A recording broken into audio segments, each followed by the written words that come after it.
chocolate is nice, and a lot more.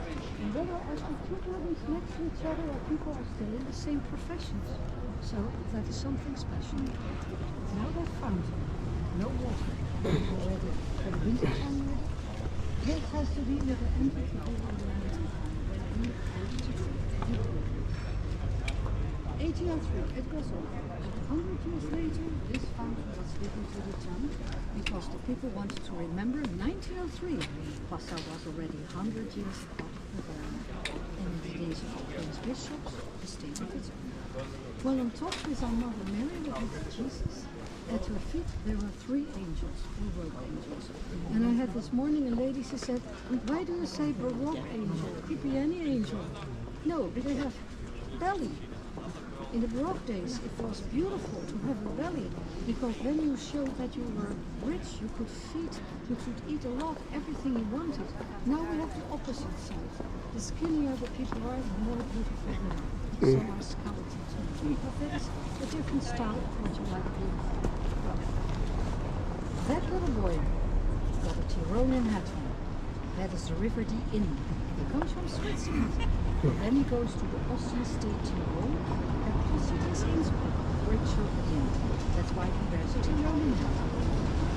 That girl on the right, that is the Danube.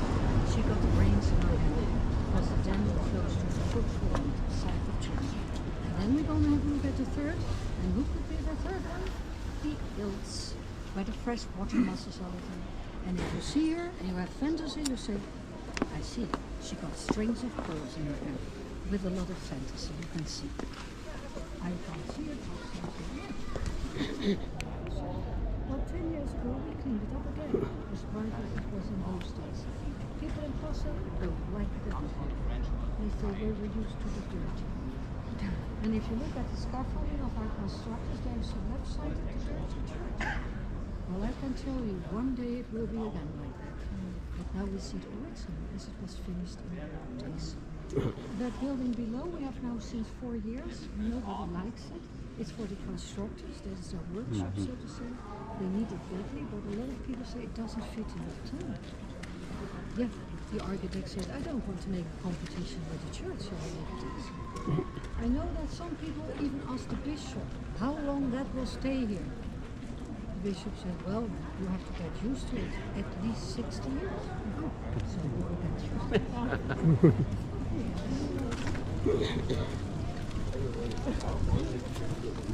From the left to the right side, they took a little covered way, high above the people. And there I say, always for fun, when the Prince Bishop went over the arch, for 2 minutes he was the Prince Archbishop.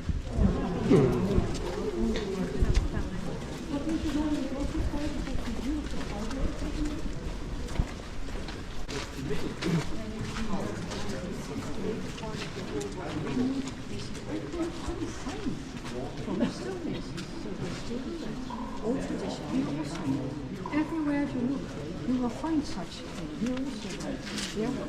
And then sometimes my guests say, yeah, very old tradition, they still do it. But how does the church know who did it? Well, they have a booklet in the church where they have the name of the stonemason, and there behind his sign that's used. So if the man did something wrong, I think a phone call will come to him.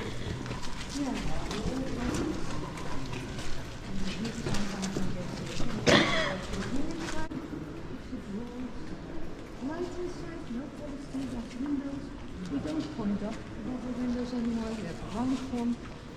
Yeah, we still got a tower, but what do we have here on the tower? That's a dome.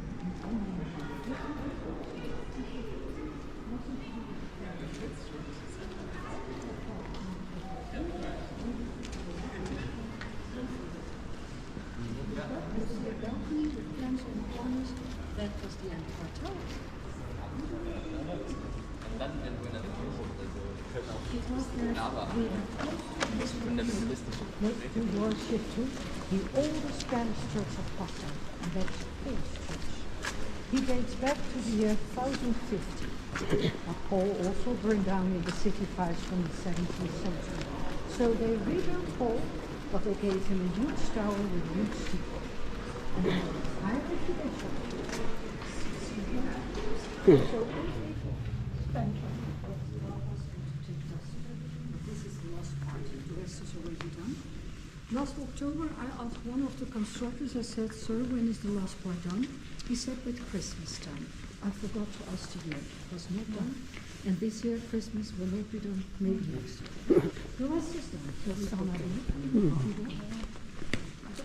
And then every fresco that you see above me was made by the master and Carl. He didn't do it alone, of course, but he was the master. And all the stuff is on that, and all the stuff. We're still spacing up. So they found holiness in the one from the United States, one from Canada, one from France, one from Germany, one from Russia.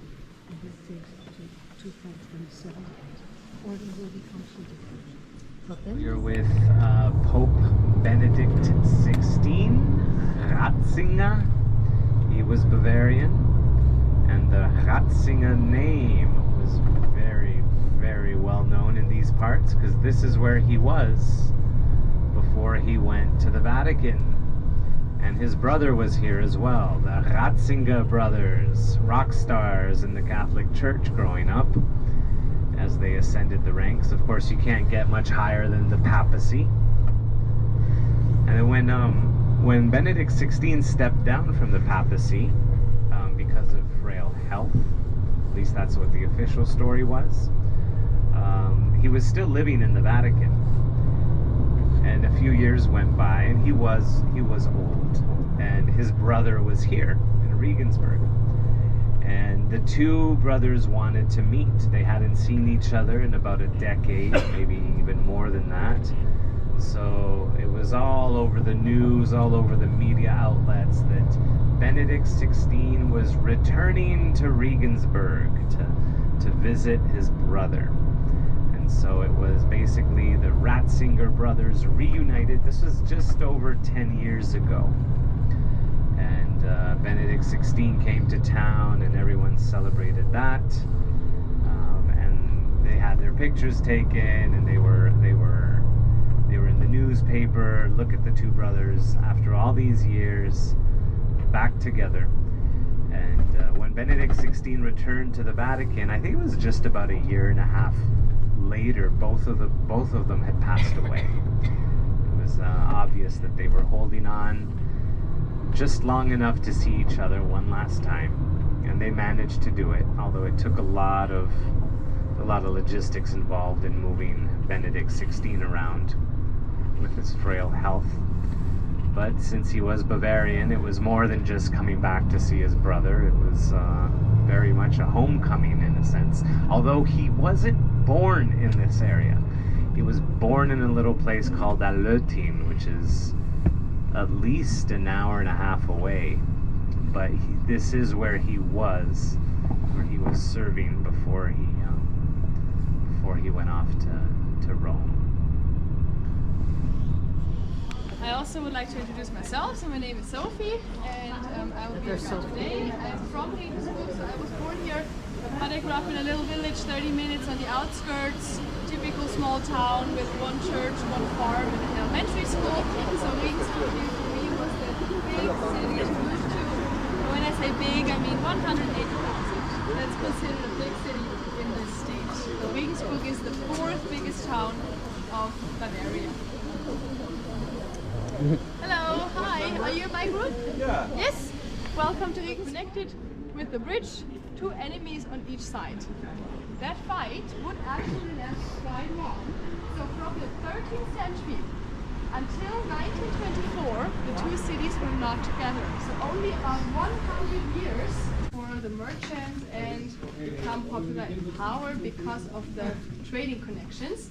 And those were actually quite broad. We were connected to Italy, to Russia, to China in the Orient via the Chinese Silk Road, and also to Bohemia and Vienna. For Regensburg, one of the most important trades was the trading with salt. And the salt that was brought to Regensburg from Austria was stored in this very building from the 16th century onwards. So the dark beams you see here, either on the ceiling or behind me, are original in that oaken beams that are very stable, thankfully. So the whole building was used just for salt. And why was salt so important? Because it was the preservative of the Middle Ages. If you had salt, you could make sure that your family survived and that you had food, especially meat, during the hottest of summers even, because it wouldn't go bad if it was preserved in the salt. Therefore, it was immensely valuable to have salt, and that's why it cost the same amount as gold. So 5 grams of gold equals 5 grams of salt. That's why we call it the white gold of the Middle Ages. The salt trade from Austria was mainly conducted on the river, but also on horse carriages that were carried by 40 horses per cart. And these horse tracks were accompanied by the army of the king because of the valuable salt. Now this building here still has some salt memories, you could say, stored, because you see the white spots in the buildings here and the beams. These are the original salt spots from the 16th century. This floor is a small museum for the history of Regensburg, so if you would like to return back here, maybe a quick stop before going back to the buses across the stone bridge is open until 6 in the evening, so plenty of time for you, of course, and it's also free of charge. Would be maybe a little oversight of Regensburg's history. Now we are going to walk to the sausage kitchen together, and again we will have this the taste of the sausage. You still have a structure from the Roman times, and again of course also the medieval building, so that is why we have this UNESCO World Heritage status. In Regensburg, the Roman camp was opened by Mark Aurelius in 179 AD. We actually here have the opening document, which is a replica. The original is in our history museum. And here we have all the information we need for the founding of the city. So this states that the Porta Praetoria, which is here the main gate of the camp, was built by Emperor Mark Aurelius in 179 AD for the Italian legion. Those are 6,000 soldiers, the biggest legion that could be sent abroad, to have an eye at the Danube River. So the reason was, again, to use the river as the natural border against the Germanics on the other side. Typically, we would have had 2 gates and 2 towers. We only have 1 of each left, although here we can see the outline where the second tower would have been located. And the stones here are made from limestone, which is the local stone from the surrounding area, green and white limestone. Were great architects, the Romans. They would build without any mortar or glue substance, so this gate here was only made by inserting the stones in a wooden arch and then inserting the keystone in the middle to hold the gate open simply by pressure. We are going to have a look inside the former Roman quarters. There are a couple of steps leading up here, and once we are up the tunnel, we are going to the right. This is the replica where Johnny Depp wears the movie when he portrays the Mad Hatter in Alice in Wonderland. So the original hat was made here in Regensbury. Oh, right. Basically, to Hollywood. We have it all. The donkey tower in the courtyard. So that was the first part of the church. When that burned down, the merchants decided we want a new and modern style.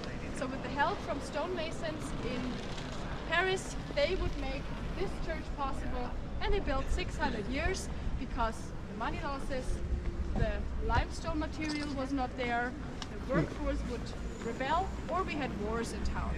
For example, Napoleon. So therefore it took 600 years to finish. The spires on top were the last addition. You see the clear color difference. So before the 1900s we had flat rooftops like Notre Dame. The gift from our king was finishing the church with the spires, who have 16 years of age. The limestone green and white is polished at the moment because of the car traffic here that was much worse in the 1960s.